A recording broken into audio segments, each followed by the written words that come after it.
It's overwhelming to see how fillers, Botox, being so wrapped up with how we look has completely overtaken us. This is a crisis. This is where I'm heading. Are people making this choice out of free will, or is there something greater going on here that is influencing, almost, dare I say, controlling? Yes. Okay, let's go there. Yeah, because you're absolutely getting what I was seeing at the same time. This is. Let's dive in to a DM with the universe. Hi, and welcome to a DM with the universe. I'm Laura. And I'm Hayley. And in today's episode, we are covering the power of aging out loud. Now, this is quite a big topic to cover, and I feel like we're being a little bit brave by going there. So I want to open the episode by asking the question, what happens when we choose to age in full view of each other, unfiltered, unashamed, and wildly unaltered?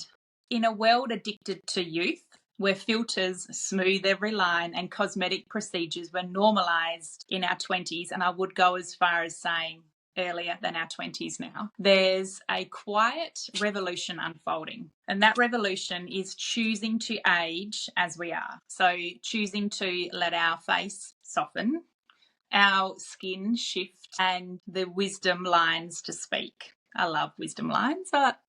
Yes, I'm very wise. Very wise. Go on with calling them wrinkles. They're lines of wisdom.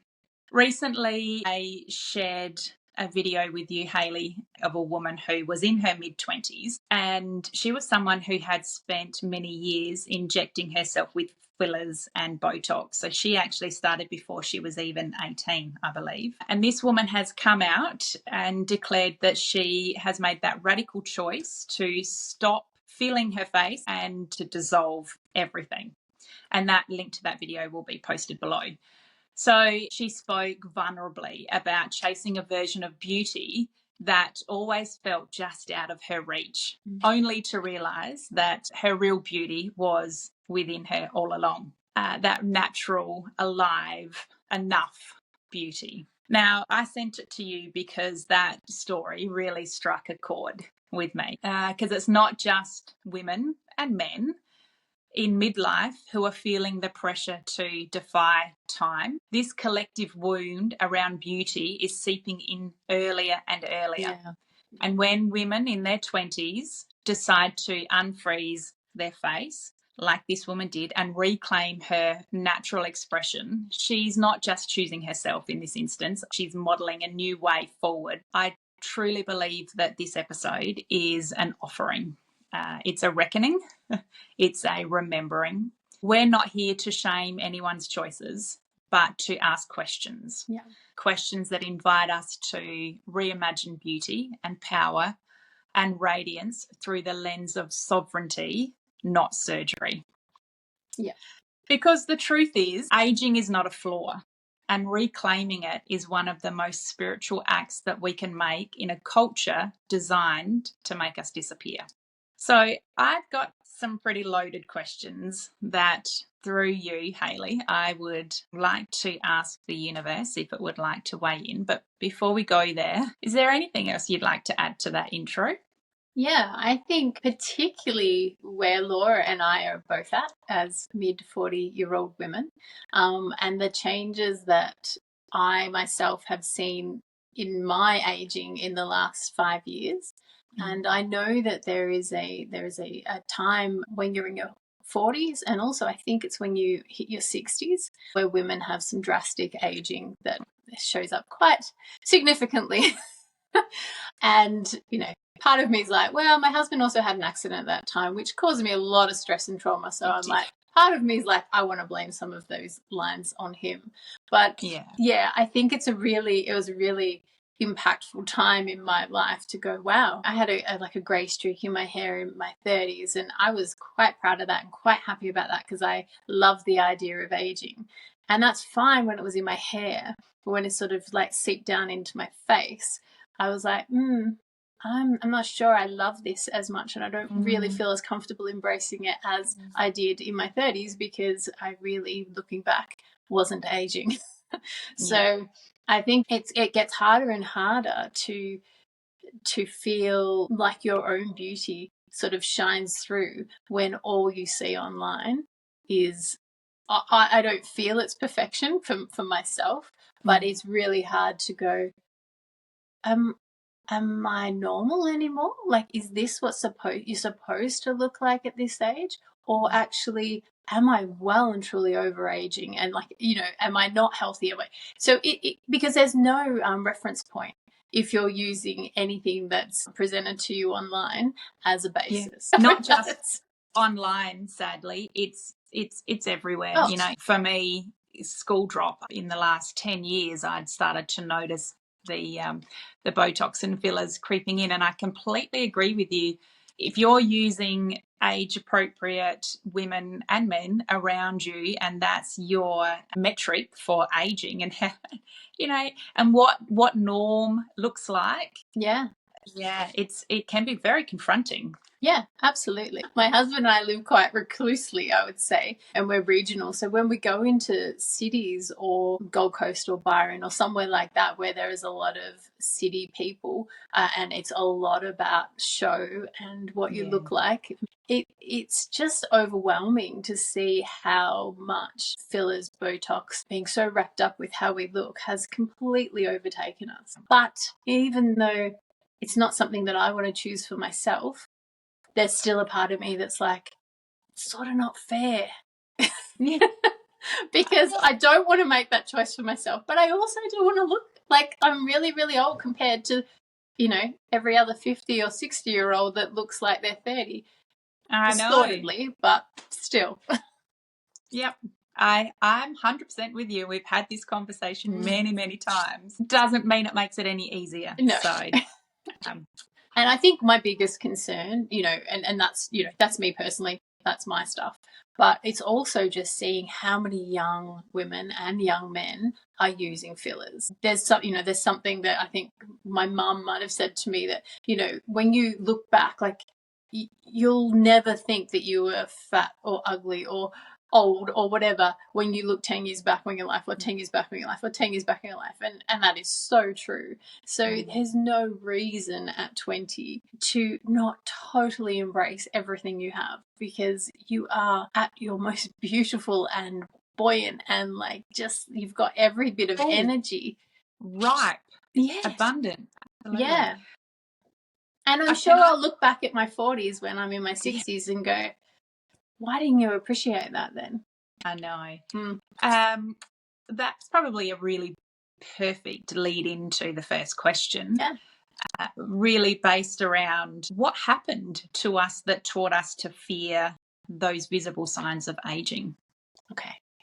Let's see what comes through. What I've just been shown is that because we're at this precipice of awakening, it's there was it's literally like a glitch in the matrix, and we got frozen in time, and therefore we're also trying to freeze ourselves from moving forward. It's not about staying young in our minds, it's about staying physical and in our prime in that respect. I'll just go into this a little bit deeper. That's probably not clear at this stage. There's this unwillingness to want to step forward into our own divinity. It's like putting a freeze frame on time because we see and experience time as linear, that there's this aversion to wanting, when you, that last, my husband always says that the last 10 yards is the hardest. And it's sort of like that's where we are with Ascension too. If we look at this as a bigger thing, we're in that last phase. So there's this pullback, almost like, oh, I don't want to let go of this physicality that I feel, or that I know that I'm not going to have the opportunity to have that again. So I'm going to hold it in its most perfect state, amplified by social media and how we communicate in the world now. So it's now inbred with some like these layers of toxicity that I'm sort of getting shown as well, because there's all that comparison and it's like the collective is just fueling itself to stay forever young. But it's really about staying physical versus moving into a more lighted consciousness. Ascending into that light body where perhaps there may not be as much as a physical bag of bones. Yeah. I guess being in the physical, we have physical metrics of sensory enjoyment and things like that. So we're holding on to those things that we see as beautiful because we don't realize that there's so much more beauty still to come in a different way. That feels like this undercurrent of what it actually is. It's not how it's presenting on the outside, but that's like the trigger. The closer we get to Ascension, the more we're trying to hold on to the physical. Yeah. In its perfection. And just so much about the distortion of that, because we see so many people, men and women, actually holding themselves in these frozen states of their face and their features beyond what's normal, beyond what's beautiful. So there's this other like whole level of distortion that's part of that. Let's see what else there is. There's a bit about sex in here, or attraction. I'm seeing the male and the female not wanting to give away that physical intimacy, and that, you know, that God, that could go to just got the porn drop in, like so many other layers that could take to. It's all about maintaining that physical contact. Everything physical is exploding and being exploited because it's at risk of disappearing in a consciousness way. There's a distortion that's coming through because of technology as well. It's sort of like running parallel with Ascension.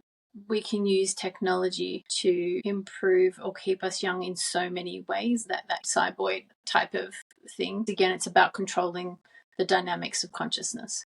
So not only can we control the physical being, our technology allows us to control the mental as well. So it's like we've created a complete package of holding us into some kind of manufactured stasis so that we don't go here on the Ascension path, which is the natural dropping of physicality and the natural awakening of abilities beyond the norm or beyond the standard human as we see it right now. So it's like both of them are running parallel from each other because they both are trying to get to the same end point, one that's controlled and one that's free but unknown, which unknown brings fear. Isn't it interesting that that's what's been uncovered? Because the next question that I had organised was those that don't have Botox and fillers often feel less than, pretty enough, you know, attractive and whatever, for showing signs of ageing naturally versus not. So there is so much more now to that question, given what you've just explained. Did you want to unpack that a little bit more? If we are on that Ascension path, why are we feeling less than? I'm feeling like there's a level of like sadness and sort of empathy for also having to forego or move beyond the physical. So it's relatable to want to stay beautiful, young, you know, at your prime in that respect on a physical level, because there is that, I guess, innate acknowledgement that's shifting. That's a little bit of that less than feeling, because it's more just a sadness of letting something go. Let me see if there's anything further. By showing aging, we're admitting our mortality in this experience. So that holds a lot of sadness and wounding. It's like we can be read like a book. Like our lines are, you know, the words on a page. Yeah, and it brings in a tree. There's a visibility to our mortality. So there's a less than aspect that comes from that. I feel it's less about desirability, even though that may seem like an obvious response. I'm not feeling that's actually the deep truth about why we feel less than, because ultimately everyone has the ability to feel less than at any age. It's not age specific. 18-year-olds wouldn't be getting Botox if they didn't feel less than or less desirable. So that's not a function of age. That's a function of mental health or self-worth. So that's an overlay. Feels like you may feel less desirable as you get older, but it's not directly because you're aging. Yeah, it's just part of your experience of life, but it's got a lot more to do with acknowledgement of mortality. Yeah, that's interesting. There was something that when that last answer came through that I thought and I don't know if we're going to go into a question of it, but from my experience, don't take this as being judgmental, but from my experience, I don't have a circle of friends that use fillers or do Botox or anything like that.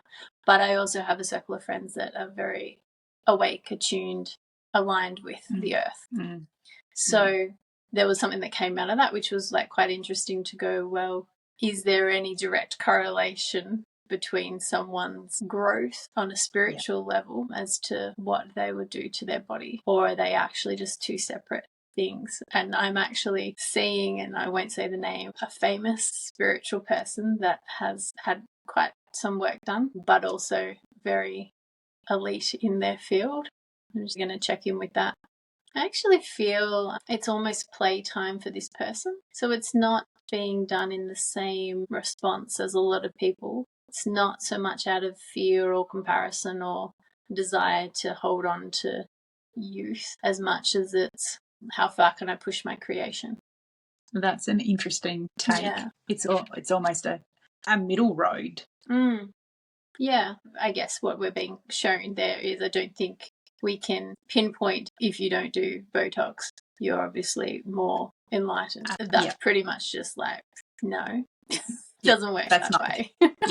Yeah. It's just pure chance that in my circle of friends, that's what I witness. And I love the universe for humbling us. Thank you. That's right. Every time. So good. So then those that choose not to go down the Botox filler route, is there, and given everything that you've said, is there some form of wisdom perhaps or something that we might be able to unlock by honouring our age and defying the fear of our own mortality instead of resisting it? Is there a reason why there are certain souls that have chosen to age versus not? Yep. Yes, I say yes. The wisdom comes from the lack of pollution that one has imposed upon their body. So it's less that more wisdom is available to you, or in essence, you have a more wise mind. It's that you have not penetrated your mind, brain, body with a substance or chemical concoction that deplatforms your ability to open up consciously in the same level. There is a toxicity that exists within the field of your body as a result of these injections that defies your ultimate wisdom in the moment of now. There's a reminder that wisdom doesn't come from the body. It comes from the soul and the experience of life, but it can be hindered or impacted by what we do to the physical. Yeah, so I guess it's not innately from the body, I guess. So, yeah, by choosing to go down the path of body augmentation where fillers, Botox, to freeze yourself, almost cryogenics, like it freeze yourself in this moment of time. But does that actually have an impact on your soul? It has an impact on your psyche. The soul is not impacted in the sense of, is the soul hurt by it as its full self? No. But it's impacted by its ability to fully express, because it can't express in the same way. Because it's denying a critical aspect of self. Exactly. It's denying its self-expression. Yeah. Okay. So, yeah, the soul is not harmed. It's not able to be its fullest potential. So is this an individual choice? How can I word this? I don't know, but I just got the word, this is a crisis. Sorry. This is a crisis. This is where I'm heading. Are souls willingly making this choice out of free will? Or is there something greater going on here that is influencing, dare I say, controlling? Yes. Like, okay, let's go there. Yeah, because you're absolutely getting what I was seeing at the same time. Yeah, this is mind control. This is actually, I'd never gone there, but just as you were saying that, I could see it is mind control. Yep. It is dampening Ascension. It is, yeah. Again, it's this consciousness thing that it wants to play both sides. You know, it wants to raise its awareness of self, but by doing so, it also tries to destroy itself. It's this constant dance. It's really interesting. How do you mean more so than where from? Because where from ultimately it's consciousness. Like, yeah. But well, why? How? Yeah. Like who? Why? How? I really, and I'm trying not to put my own thing on here. I'm really sensing it is our social media structure. It's a container of, it's this container of creation, and how am I seeing it? I'm just getting pictures of the pokies, you know, going through my mind. It's mind altering. Addictive. It's obviously addictive, but it's mind altering in recreating your expectation of self or of the world. There's something there, what you just said, recreating your expectation of self and the world. What's that? Just getting words, diabolical. It's self-contamination. I'm getting it's a diluted reverence for the self. This is going way beyond where I was expected. Okay, so I keep getting the word sky gods, and then it's spinning out into like there's actually a force off this planet that is creating this captured in time moment so that there isn't progression. That's what I meant by who. It feels beyond consciousness. Well, that is still consciousness. Yeah. So but the ultimate, I mean, we all are consciousness, so ultimately everything is consciousness, so ultimately everything's consciousness, but it's coming from what I just got there. It's being impacted into our earth, into the matrix from outside of it. So then you would link that to that's also influencing the flavour of social media as well. Yeah. So you can kind of see that. Stepping down. Yeah. Yeah. So is this exactly what consciousness wants to experience, or is this just a season? Does humanity regain balance? And by regaining balance, I guess ultimately, does humanity ever get to a point where they're comfortable with their own mortality? Yes, is the answer to that. Just the balance of scale is off at this point. I'm getting like 90-10, which is scary. So let's hope that's not right. Oh, God, this is so moving beyond age. But I've got this overwhelming feeling that when humanity accepts that they don't have mortality as a whole, then that shifts completely, because the experience of aging is revered and enjoyed as part of becoming a wise soul, a wise self. So that shifts. That 90-10 thing is actually about the fear base of mortality to not. Yeah, just to clarify that. So what beyond the physical. What does humanity need? What happens? How do we get from, and I know this is completely different now, this is beyond aging. I know.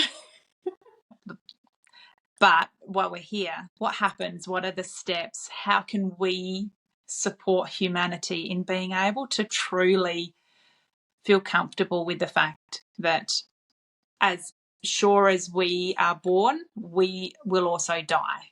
Essentially, that's a whole level of understanding about what our reality is. That's the ultimate, is that there's not enough people that have any understanding of the reality of the game that we live within, or the holographic experience that we're all here having. That's the ultimate, that when there is full consciousness of the structure that we live, I don't even want to say live within, that we experience, because living suggests we die.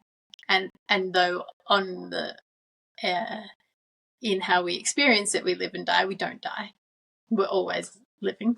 Eternal.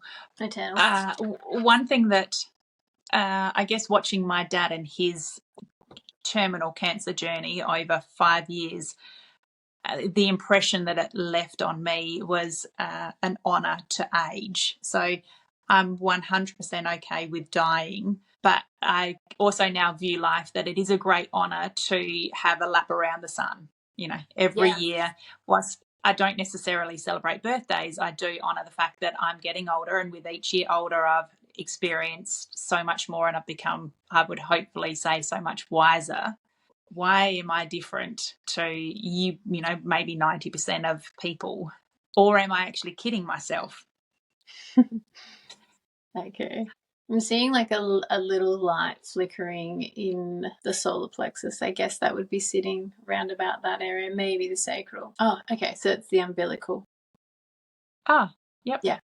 So there, that you never lost the connection to source. Not that no one loses it, I shouldn't say that, but you never lost the awareness of the connection to source. And that's that 10%. So you never truly felt alone then?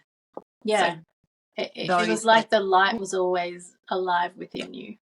Yeah. So I'm just seeing it blinking. There's that knowing within. You literally have that spark within that is connected. So I guess that gives me a deeper insight and empathy towards those that perhaps have lost that feeling of the connection to source. The darkness, the loneliness must be incredibly overwhelming, and for them to associate that with their own mortality. Yeah, absolutely. That being the ultimate driver for not wanting to age. Yeah.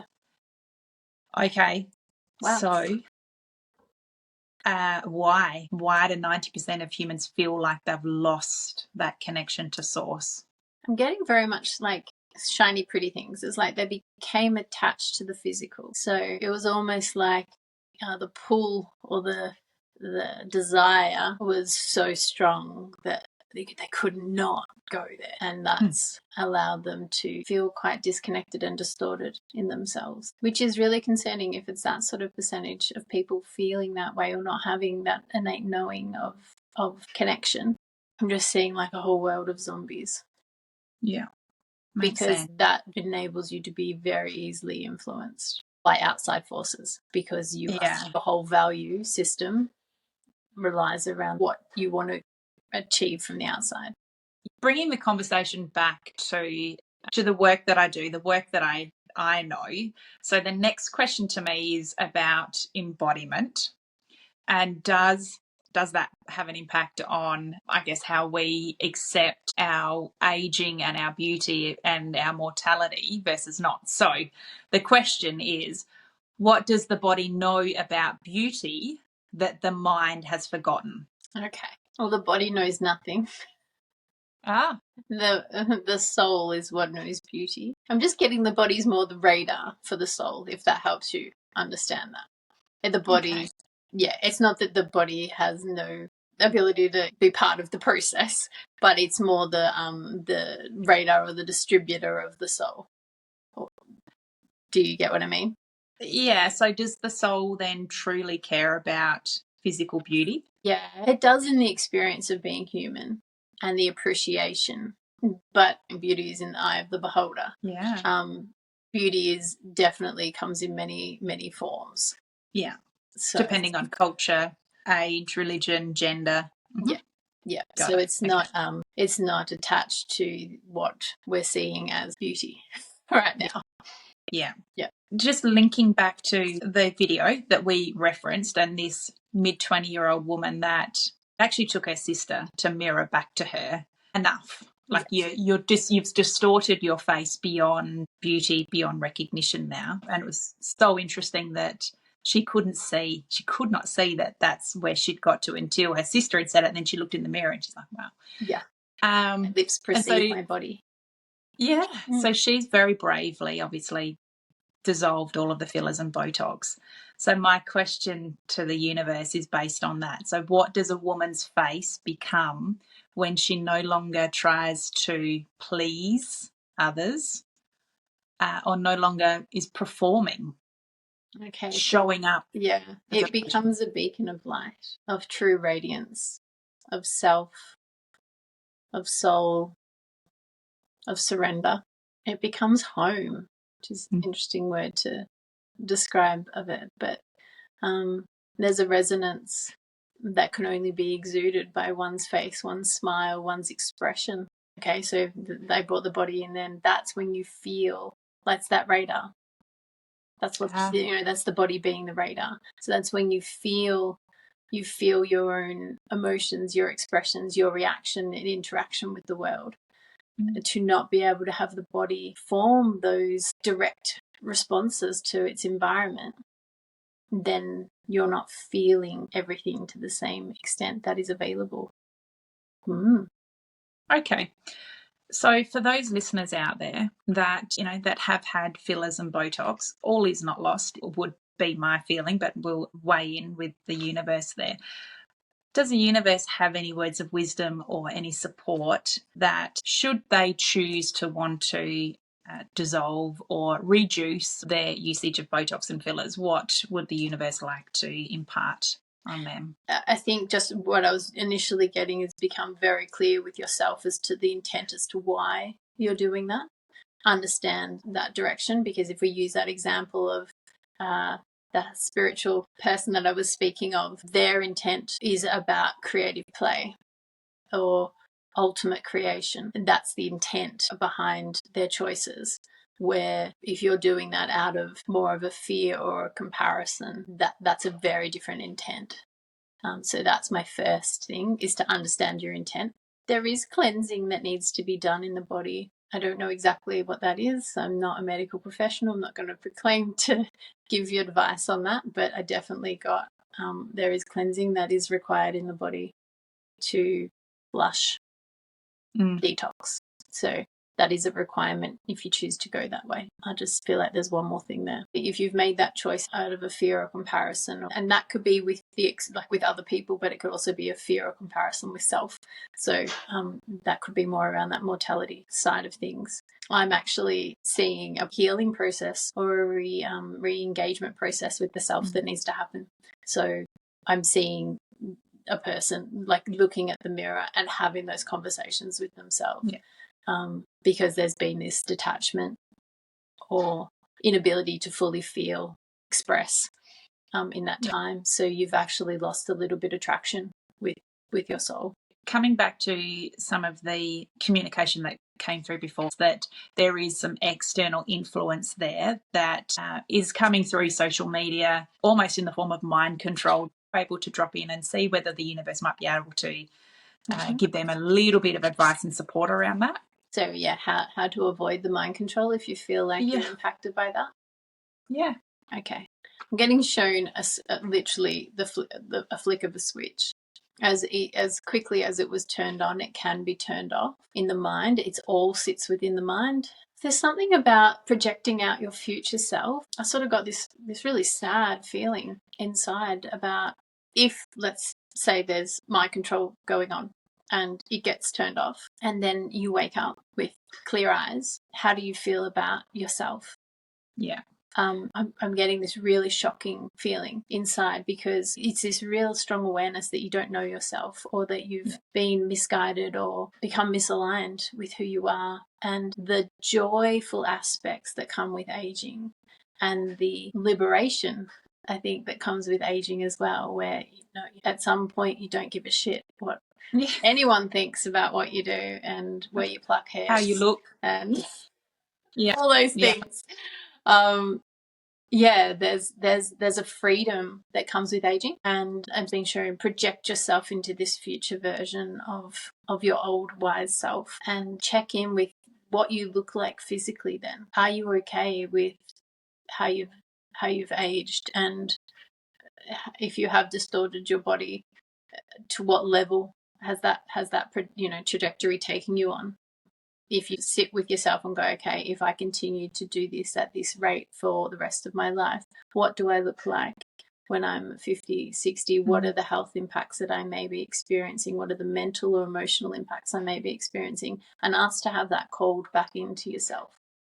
I think that might help you be able to override the mental. Okay. Yeah. Beautiful. So just checking back in, is there anything that we've missed that the universe would like to touch on? Any final words? I'm just getting the words. Age gracefully, baby. There's this overwhelming feeling of love. It's like externally being watched to age. There's this honor that this external feeling has towards being able to age gracefully. It doesn't feel like that opportunity is available to us in the same way in different fields of reality. So there's a real respect that we should have to be able to actually go through that aging process in the time span that we do. It's very much related to the time span, because for some it's an eternity to age. So we get to experience all of that in a much shorter time frame. Yeah. Which people should be happy with. Yeah. Yeah. Experiencing all if of you don't those fear mortality. Very wise words, and I Yeah. hope that lands in everybody's soul, regardless of their stance on aging out loud. I'm sure there's something in all of this wisdom that was imparted from the universe that will land in people that they can take and sit with. And yeah, it was definitely not what I was expecting to come through at all. And I'll be interested to sit back and listen over this and feel it for myself. Being mid-40s and fearing aging right now. yes, and I do feel like there's been a shift in me after that conversation to really align more with the reverence of aging. Yeah. And the quote that came through about the lines on our face being like rings of a tree. Yeah. Oh, that's beauty right there. Like beautiful.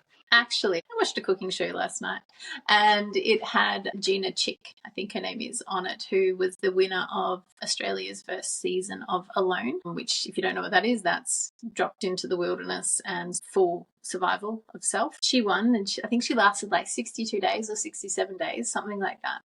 And she was really inspiring because she was a mid-50s woman without having any work done. And she was really quite proud to, she's just written a book, quite proud to be on the cover of that book with all her wisdom lines, and be able to see someone reflected back to her that looks like her. It's really interesting to see that on TV, because you don't see that on TV very often. And it is sadly confronting to see, because it's not the norm anymore. No. So more embracing of that. I agree. Well, thank you again for bringing through all of that wisdom. Thank you for amazing questions. You're more than welcome. We'll see how much of that little segue stays in. Okay, well, that was quite a profound deep dive into the power of aging out loud. We'll see you for the next one. Okay, we'll see you soon. Bye. Bye.